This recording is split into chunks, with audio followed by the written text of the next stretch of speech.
So you're interested in purchasing a garage condo in Colorado. My name is Ryan. I work for eXp Commercial. I am the garage condo guy. My team and I, we focus on helping people purchase garage condos and list garage condos for sale. So I just wanted to make a longer form video. So if you are in the market for a garage condo, sometimes they're called luxury storage. I just wanted to go over, what they are, some of the features and benefits, the spirit of these types of communities, and maybe the differences of, something that's zoned for maybe small businesses to have clients come in and out. So, as I mentioned, we are the specialists here in Colorado. So what is a garage condo or luxury storage? The spirit of these communities, so where we are here now, it's about 1,200 square feet. So it's about 50 feet deep, about 24 feet wide. This one has an extra tall clear, which is great. The clear height of the roof, it goes from about 18 over here in the front and slopes up to about 24. And that is not always typical. Some of the older products, they'll have a little bit lower clear. But typically the garage height is going to be 14 feet. And why they do that in all these communities is because of the DOT regulations of 13.6.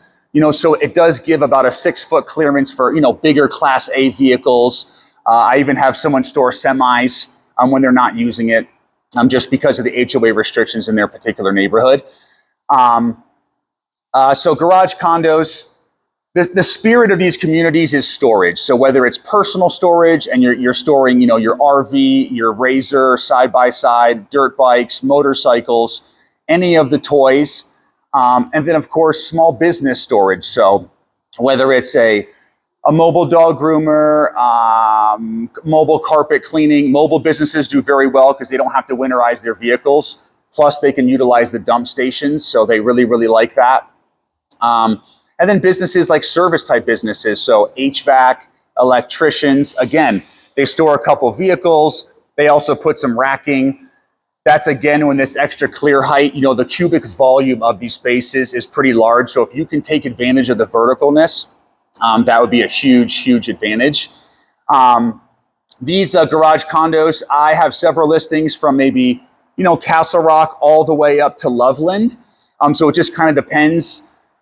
Some of the things as a buyer to focus on is, if it's gated, if it's not gated, if that means a lot to you. Sometimes these car collections, whether it's, nicer collectibles, Lamborghini, Porsche, whatever it may be, these are very, very valuable collections. So if a gated community's, a big thing for you as a big bonus, then that's fantastic. I can definitely help kind of sort all those things out. When it comes to HOAs, or we call it an owner's association because it's not residential housing, so we lose the H. But anyways, the HOA, for lack of better, is going to be, this particular community, I think it's $184 a month. So that usually covers kind of general insurance for the project, the roof, the asphalt. Most of these communities have a clubhouse. So that's where you're going to find the bathroom, maybe some Wi-Fi, a little meeting area, maybe a fridge and a freezer. People, staying here, work all day. Maybe they're detailing their rig, or maybe they're just cleaning up after a fun weekend of all the toys, working on their car, whatever it may be. They can pop in there, go to the bathroom, bring a packed lunch, put it in the fridge, eat, kind of hang out in the air conditioning, and then, come back to the unit and get on with the rest of the day. So it's really, really nice. A lot of these units are set up like that, where they don't have water, and then the clubhouse is kind of where that amenity is. Not all of them are, and again, that's something that I can kind of help filter out. So as far as another reason why the clear height's nice is a lot of people like to put mezzanines. So you can kind of put a mezzanine there in the back, and that way you can kind of have things under it, and then you can have additional storage over it. Sometimes there are height restrictions with the fire marshal, but we can kind of go over that is how to bring it up to code. A lot of times is you just don't want the fire to be able to hide.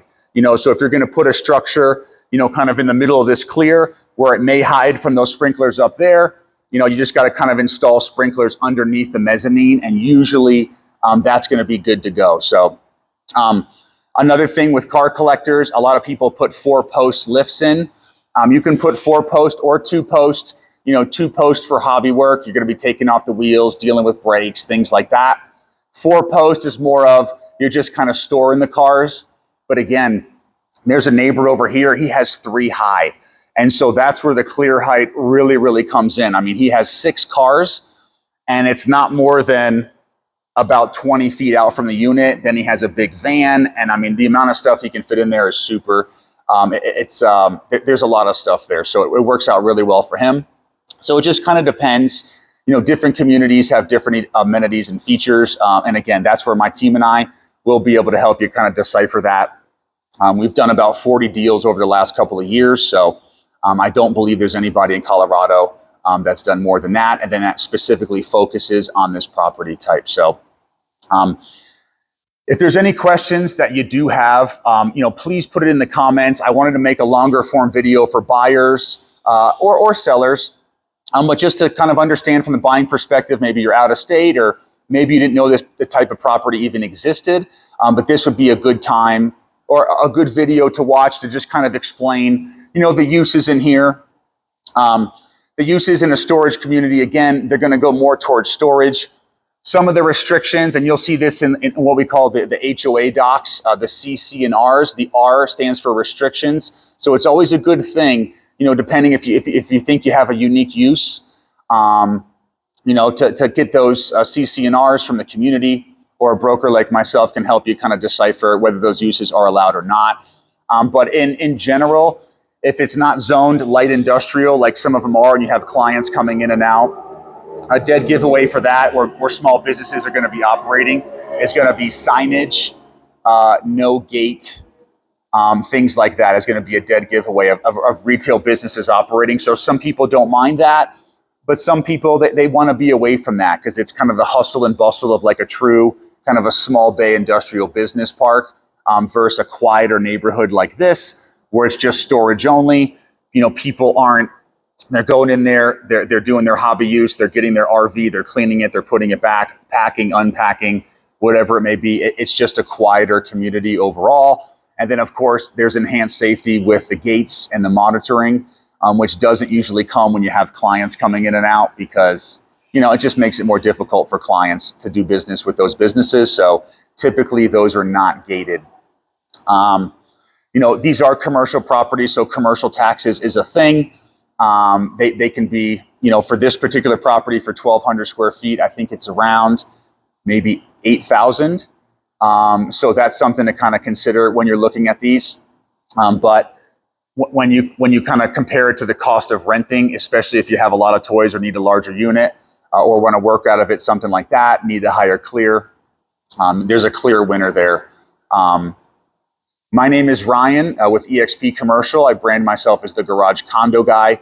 The best way to get in touch with me, make some comments, DM me through YouTube. Also, my phone number or email, that's going to be Ryan, RYAN, @loop, LOOPCRE.com. Again, Ryan @loopcre.com. Or if you prefer the communication phone or text, I'd love for you to reach out, 303-229-6978. Until then, put any comments or any questions you have in the comments. I'd love to be a resource for you. Let's make it a great day.